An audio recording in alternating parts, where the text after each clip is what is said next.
आप सबको नमस्कार, सत श्री अकाल। आज पूरा देश देख रहा है, हमारे देश का किसान कड़ी ठंड में रात को आसमान के नीचे खुली सड़क पे सो रहा है। ये सोच के सारी रात नींद नहीं आती। आज कोई भी देशभक्त ये देख के चैन की नींद नहीं सो सकता। ये लड़ाई सिर्फ हमारे किसान भाइयों की नहीं है, ये हम सब की लड़ाई है। जरा सोचिए, जो 2 वक्त की रोटी हम खाते हैं वो हमारे किसान भाइयों की मेहनत की उगाई हुई होती है। हम सबको इस लड़ाई में अपने किसान भाइयों का साथ देना है। कल पंजाब के मुख्यमंत्री ने मुझ पे आरोप लगाए कि दिल्ली में मैंने ये काले कानून पास कर दिए। इतने नाजुक मौके पे भी इस तरह की गिरी हुई राजनीति कैप्टन साहब कैसे कर सकते हैं? ये तो तीनों केंद्र के कानून हैं। जिस दिन राष्ट्रपति के इन तीनों कानूनों पे दस्तखत हुए थे, उसी दिन ये तीनों कानून पूरे देश में लागू हो गए। अब ये किसी राज्य सरकार के ऊपर नहीं है कि वो इन्हें लागू करेगी या नहीं करेगी। अगर राज्य सरकारों पे होता तो देश भर से किसान केंद्र सरकार से बात करने के लिए दिल्ली क्यों आते? वो अपने अपने राज्य के मुख्यमंत्रियों से मांग करते। ये कानून केंद्र सरकार लाई है और कोई भी राज्य सरकार इन कानूनों को ना तो रोक सकती है और ना पास कर सकती है। अब सवाल ये है कि जब कैप्टन साहब को ये बात पता है तो फिर उन्होंने मुझ पर ये झूठे आरोप क्यों लगाए?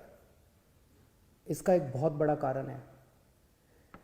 जब से हमने दिल्ली के 9 स्टेडियम को जेल बनाने से रोका है, तब से केंद्र की भाजपा सरकार मुझसे बहुत ज्यादा नाराज है। केंद्र सरकार का पूरा प्लान था कि जब किसान दिल्ली आएंगे तो उन्हें इन 9 स्टेडियम में डाल देंगे।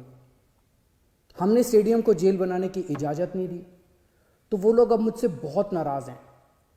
मुझे पता है कि स्टेडियम को जेल बनाने के लिए मुझ पे कितना दबाव आया था, किस किस का फोन नहीं आया। लेकिन जिंदगी में कुछ ऐसे मौके आते हैं जब आप अपने ज़मीर की सुनते हो, नतीजे की परवाह नहीं करते। कैप्टन साहब, क्या इन्हीं लोगों का आप पे दबाव है जो आप मुझ पे झूठे आरोप लगा रहे हो, मुझे गालियां दे रहे हो, बीजेपी की बोली बोल रहे हो, बीजेपी के साथ ये दोस्ती निभा रहे हो, या कोई दबाव है क्योंकि आपके परिवार पे ईडी के केस चल रहे हैं आजकल और ईडी के नोटिस भी आ रहे हैं आजकल? कैप्टन साहब के पास ये बिल रोकने के कई मौके आए। पंजाब के लोग पूछ रहे हैं कि तब कैप्टन साहब ने इन बिलों को क्यों नहीं रोका? आज से 1.5 साल पहले 2019 में केंद्र सरकार ने ये तीनों काले कानून बनाने के लिए कमेटी बनाई थी। उस कमेटी में पता है कौन था? उस कमेटी में कैप्टन साहब थे।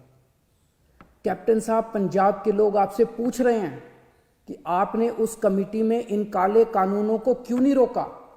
आपने कमेटी में एक बार भी इन काले कानूनों का विरोध क्यों नहीं किया? आपने बाहर आके लोगों को क्यों नहीं बताया कि केंद्र सरकार इतने खतरनाक कानून बनाने जा रही है? कैप्टन साहब, आपके पास 1 नहीं, 2 नहीं, 3 नहीं, इतने मौके आए जब आप इन बिलों को रोक सकते थे। आज पंजाब का किसान आपसे पूछ रहा है कि आपने ये बिल क्यों नहीं रोके। आज दिल्ली की सरहद पे पंजाब का किसान है और देश की सरहद पे उसी किसान का बेटा पंजाब का जवान है। अभी कुछ दिन पहले पंजाब के एक किसान सरदार कुलवंत सिंह जी दिल्ली की सरहद पे बैठे हुए थे और खबर आई कि उनका 22 साल का जवान बेटा सुखबीर सिंह बॉर्डर पे देश के लिए शहीद हो गया। इस सब के बीच जब कुछ लोग आए दिन किसानों को आतंकवादी बुलाते हैं, देशद्रोही कहते हैं, तो मैं सोचता हूं कि बॉर्डर पर उन जवानों पर क्या बीतती होगी जिनके किसान माँ बाप को आतंकवादी कहा जा रहा है। आज हम सबको तय करना होगा कि हम देश के किसानों के साथ हैं या उन्हें आतंकवादी कहने वालों के साथ हैं। मेरी सभी देशवासियों से अपील है कि हर देशभक्त किसानों का साथ दे। मेरी सभी आम आदमी पार्टी के लोगों से अपील है, कोई राजनीति नहीं करनी, सभी पार्टियों के लोगों के साथ मिलके भारतीय बन के किसानों की सेवा करनी है। राजनीति करने को पूरी जिंदगी पड़ी है, अभी बस सेवादार बन के सेवा करो।